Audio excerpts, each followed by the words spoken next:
बिस्मिल्लाहिर्रहमानिर्रहीम। अस्सलाम वालेकुम मेरे प्यारे बहन भाइयों, उम्मीद करती हूँ आप सब लोग बिल्कुल ठीक ठाक होंगे, खैरियत से होंगे। आज मैं आपके लिए चिकन पोटैटो ब्रेड रोल की रेसिपी लेकर आई हूँ। कमर्शियल बेस भी है, आप इसको रमज़ान मुबारक में बनाकर फ्रीज़ कर सकते हैं। मेरी तरह 50 से ज़्यादा बनकर तैयार होंगे। मेरी इस रेसिपी से कैसे बनेंगी, सिर्फ 1 पाव चिकन से। तो चले रेसिपी को बनाना स्टार्ट करते हैं।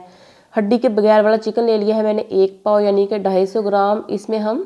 इसको हम मैरिनेट करेंगे, तो इसमें हम सबसे पहले डालेंगे 2 बड़े चम्मच दही के। तो घर का जमाया हुआ दही है, हम रोज़ जाग लगा लेते हैं क्योंकि हमने सहरी में इसको इस्तेमाल करना होता है। लस्सी बना लेते हैं, वैसे ही दही खा लेते हैं। इसमें हम डाल देंगे आधा छोटा चम्मच अदरक लहसुन का पेस्ट, 1 छोटा चम्मच नमक, 1 छोटा चम्मच लाल मिर्च का पाउडर, 1/4 टीस्पून यानी कि 1/4 चम्मच हल्दी पाउडर, 1 छोटा चम्मच काली मिर्च का पाउडर, 1 छोटा चम्मच गरम मसाला पाउडर, आधा छोटा चम्मच जीरा पाउडर और 1 छोटा चम्मच कुटी हुई लाल मिर्ची। कुटी हुई लाल मिर्ची नहीं है तो आप इनको छोड़ सकते हैं, इनको स्किप कर सकते हैं, आप नहीं डाल सकते अगर आपके पास नहीं है। तो सब चीज़ों को अच्छे तरीके से मिला लेंगे। अभी हमने यहाँ पर चिकन को पकाना है, तो चलें इसको पकाते हैं। तो इसी दौरान अगर आप चैनल पर नए हैं तो प्लीज़ आपसे गुजारिश है कि चैनल को सब्सक्राइब कर दीजिए, ये आपकी तरफ से मोहब्बत होती है। यहाँ पर देखिए एक बर्तन लेंगे, उसमें हम डाल देंगे 2 बड़े चम्मच घी के या ऑयल के, जो भी आपके पास है वो डाल देंगे। और फ्लेम यहाँ पर दरमियानी है, आँच को दरमियानी आँच पर रखना है। तो इसमें हम डाल देंगे मैरिनेट किया हुआ चिकन। इसको हम पहले 1 से 2 मिनट के लिए ऐसे ही कुक करेंगे। जब ये अच्छे तरीके से पक जाएगा, 1 से 2 मिनट गुजर जाएंगे, तो हम इसको कवर कर देंगे। तो मेरी प्यारी सी यूट्यूब फैमिली, 50 से ज़्यादा ब्रेड रोल आप बना सकते हैं। कुछ इसमें से निकाल कर फ्राई कर सकते हैं, कुछ फ्रीज़ कर सकते हैं। तो यहाँ पर देखिए चिकन को हमने 1 से 2 मिनट के लिए अच्छे तरीके से पका लिया है। आधा कप पानी डाल देंगे, इसको थोड़ा सा मिक्स कर लेंगे। मेरी प्यारी सी यूट्यूब फैमिली, आपका आज रोज़ा है कि नहीं है, प्लीज़ मुझे बताएं कमेंट बॉक्स में। तो हम भी आपकी फैमिली की तरह है, प्लीज़ मुझे अपनी दुआ में ज़रूर याद रखा कीजिए। रमज़ान मुबारक में लोगों की दुआएं बहुत ज़्यादा कबूल होती हैं अल्हम्दुलिल्लाह। तो यहाँ पर देखिए हमने चिकन को 10 से 12 मिनट के लिए लो फ्लेम पर, मीडियम टू लो फ्लेम पर कुक कर लिया था। तो हम क्या करेंगे, इसी चमचे की मदद से चिकन को रेशा रेशा कर लेंगे, बड़ी ही आसानी के साथ हो जाएगा। आप चाहें तो चिकन का कीमा भी ले सकते हैं, या चाहे तो मेरी तरह चिकन के छोटे छोटे पीस भी कर सकते हैं। तो बड़ी आसानी के साथ देखें आप, यहाँ पर चिकन अच्छे तरीके से रेशा रेशा हो रहा है। तो जब चिकन अच्छे तरीके से हम श्रेड कर लेंगे, रेशा रेशा कर लेंगे, तो हम क्या करेंगे, 1 अदद कोयला गर्म कर लेंगे और कटोरी में डालकर इसके ऊपर थोड़ा सा ऑयल डालेंगे। तो इसको हम फ्लेवर दे रहे हैं, चिकन टिक्के का फ्लेवर दे रहे हैं, स्मोकी फ्लेवर आ जाएगा इसमें, आपको बहुत ही अच्छा लगेगा। तो यहाँ पर देखिए हमने इसको फ्लेवर दे दिया है, अच्छा सा धुआं का इसमें फ्लेवर आ चुका है। तो इसको थोड़ा सा मिक्स कर लेंगे। इसमें हम डालेंगे कुछ सब्जियाँ, 1 गाजर ली थी, इसको कद्दूकश कर लिया, 1 शिमला मिर्च ली, उसको भी बारीक बारीक लंबाई के रुख में इसको कट कर लिया, और 1 छोटे साइज़ की बंद गोभी ली थी, उसमें से आधी हमने इसमें डाल दी है। तो सारी सब्जियों को हम यहाँ पर लो फ्लेम पर कुक करेंगे। आप चाहें तो इसमें मटर भी डाल सकते हैं, उबले हुए कुछ भी ऐड कर सकते हैं आप इसमें अपनी पसंद का, हरी मिर्चें भी डाल सकते हैं। तो इसको हम अच्छे तरीके से पका लेंगे सब्जियों को। तो मीडियम टू लो फ्लेम है यहाँ पर, आपने इनको ज़्यादा भी नहीं पकाना क्योंकि ज़्यादा पकाएंगे तो सब्जियाँ पानी छोड़ जाएंगी, इनका एक क्रंचीपन सा भी रहना चाहिए। तो इसलिए हमने फ्लेम को लो किया है, और जब तक सब्जियाँ जो है वो हल्की से सॉफ्ट नहीं हो जाती तब तक हम इनको पकाएंगे। तो यहाँ पर आप देख सकते हैं सब्जियाँ अच्छे तरीके से सॉफ्ट हो चुकी हैं, ना ही इनका बिल्कुल पानी निकला है, ना ही मतलब कि बिल्कुल नरम हुई है, एक अच्छी सी ये लुक में आ गई है, शेप में आ चुकी है। इसमें हम डाल देंगे इस पॉइंट पर आधा छोटा चम्मच जो सोया सॉस होता है वो हम डाल देंगे। अगर आपके पास चिली सॉस है आप वो भी डाल सकते हैं, आधा छोटा चम्मच। स्टफिंग तैयार है, इसको हम ठंडा कर लेंगे, एक बर्तन में निकाल लेंगे। जब तक ये ठंडी होती है तब तक मैं आपको बताती हूँ, आपने 2 आलू बॉयल कर लेने हैं और उनको अच्छे तरीके से आपने मैश कर लेना है। तो ये हम डाल देंगे। और यहाँ पर है 3 अदद ब्रेड बाइंडिंग के लिए है, आप चाहें तो ब्रेड को पीस कर भी डाल सकते हैं। तो ब्रेड डालना इसलिए ज़रूरी है ताकि जब हम कबाब को शेप दें तो वो ना टूटे, वरना आपके कबाब टूट सकते हैं, सॉरी टू से।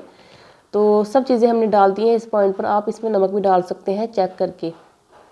तो अगर आपका रोज़ा है तो आप किसी बच्चे को कह सकते हैं। तो यहाँ पर हम क्या करेंगे, सब चीज़ों को अच्छे तरीके से मिला लेंगे। देखा ना कितनी मज़ेदार स्टफिंग लग रही है। तो इसको हम अच्छे तरीके से मिला लेंगे मेरी प्यारी सी यूट्यूब फैमिली। इसी दौरान अगर आपको वीडियो अच्छी लग रही है तो प्लीज़ मेरी वीडियो को लाइक कर दीजिए। अगर रेसिपी अच्छी लग रही हो तो अपने दोस्तों के साथ, रिश्तेदारों के साथ शेयर कर सकते हैं, वो भी इंशाल्लाह ताला इसको बनाएंगे, आपकी दावत करेंगे, आप उनको कहेंगे ना कि ये हमारी दावत में बनाए तो वो बना सकते हैं। हाथों पर थोड़ा सा ऑयल लगाएंगे और एक एक कबाब को शेप देते जाएंगे और ट्रे में रखते जाएंगे। तो यहाँ पर आप देख सकते हैं इसी तरह हम सारे कबाब तैयार कर लेंगे। तो अल्हम्दुलिल्लाह मैंने थोड़े से बड़े कबाब बनाए हैं, तो तकरीबन ये 16 बने हैं। अगर आप छोटे छोटे से बनाएंगे तो आपके 1.5 सारे बन जाएंगे। तो अल्हम्दुलिल्लाह कबाब सारे तैयार हैं। अब हम क्या करेंगे, इसको कोट करेंगे। कोट करना बहुत ही अच्छा लगता है मुझे। तो हम क्या करेंगे, एक अदद अंडा ले लेंगे, थोड़ा सा मैदा ले लेंगे, थोड़े से ब्रेड क्रम्स ले लेंगे। आपके पास अगर घर में बची हुई ब्रेड है तो आप इसको ग्राइंडर में डालकर, मिक्सी में डालकर इसको पीस सकते हैं। आपके अच्छे से ब्रेड क्रम्स तैयार हो जाएंगे। हल्का सा आप इसको फ्राई पैन में डालकर रोस्ट कर लीजिएगा। तो सबसे पहले हम कबाब के ऊपर हल्का सा मैदा लगाएंगे और उसको छिड़क लेंगे। एक अंडा है उसको हम अभी यहाँ पर फेंट लेंगे। तो अभी हम इसके ऊपर अंडा लगाएंगे। तो यहाँ पर इसको हम अच्छे तरीके से फेंट लेते हैं। मेरी प्यारी सी यूट्यूब फैमिली, बहुत ही टेस्टी कबाब बनते हैं अल्हम्दुलिल्लाह। गाजरें डाली है हमने, इसमें शिमला मिर्च डाली है, तो एक हिसाब से हेल्दी भी है। कम ऑयल में, कम घी में आप इसको फ्राई कर सकते हैं। अब हम इसके ऊपर डालेंगे थोड़े से ब्रेड क्रम्स। कमर्शियल जो बेस पर रेसिपी है, ये बहुत ही अमेजिंग सी है। लोग आपकी जो मार्केट होगी, आपकी दुकान होगी, बार बार आपकी दुकान पर आएंगे और इस एक कबाब की कीमत आप मुंह मांगी हासिल कर सकते हैं। सारे कबाब को हमने कोट कर लिया है। अब हम क्या करेंगे, इसमें से कुछ फ्रीज़ कर लेंगे, कुछ को हम फ्राई कर लेंगे। फ्रीज़ कैसे करना है, एक कंटेनर लेंगे, एक एयर टाइट डब्बा लेंगे, नीचे हम कोई भी पेपर रख देंगे। मेरे पास बटर पेपर था, मैं वो रख रही हूँ। अगर आपके पास नॉर्मल जो प्लास्टिक बैग होता है, शॉपर होता है, आप वो भी रख सकते हैं।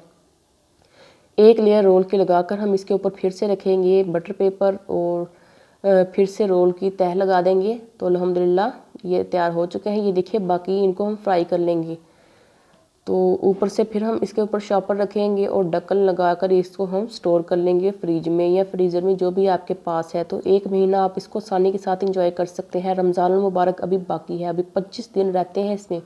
24 से 25 दिन आप इसको आराम से इंजॉय कर सकते हैं। आपका इफ्तारी का जो ढेर सारा वक्त है ना, वो बच जाएगा। बस आप इसको फ्रिज में से निकालें और जब इफ्तारी में 10 मिनट रह गए हों, आप इनको फटाफट से निकालें, ऑयल गर्म करें और फ्राई कर लें। तो यहाँ पर देखें, मीडियम फ्लेम पर, मीडियम टू हाई फ्लेम पर आपने इनको फ्राई करना है, क्योंकि अंदर हर चीज़ पकी हुई है। कि चिकन पका हुआ है, सब्जियां पकी हुई हैं। बस आपने इनको अच्छा सा कलर देना है। जब इस तरह का अच्छा सा कलर आ जाए तो इसको हम निकाल लेंगे। सेकंड बैच भी हम इसी तरीके से तैयार कर लेंगे। सर्व कर लेंगे केचप के साथ, चटनी के साथ, जो भी आपके पास है। आप इंजॉय करें अपनी फैमिली के साथ। और रेसिपी आपको कैसी लगी अल्हम्दुलिल्लाह आप मुझे ज़रूर बताइएगा। तो आपने अपना बहुत सारा ख्याल रखना है। रमज़ान मुबारक के रोज़े रखने हैं खुसूसन इस महीने में, बल्कि हर दफ़ा आपने मुझे अपनी दुआओं में याद रखना है।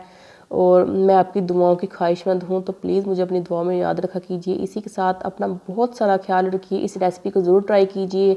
रेशादार चिकन ब्रेड पोटैटो रोल की रेसिपी है। तो इसी के साथ अल्लाह हाफिज़ and take care, stay blessed and stay happy. Bye bye. अल्लाह आपको सलामत रखे।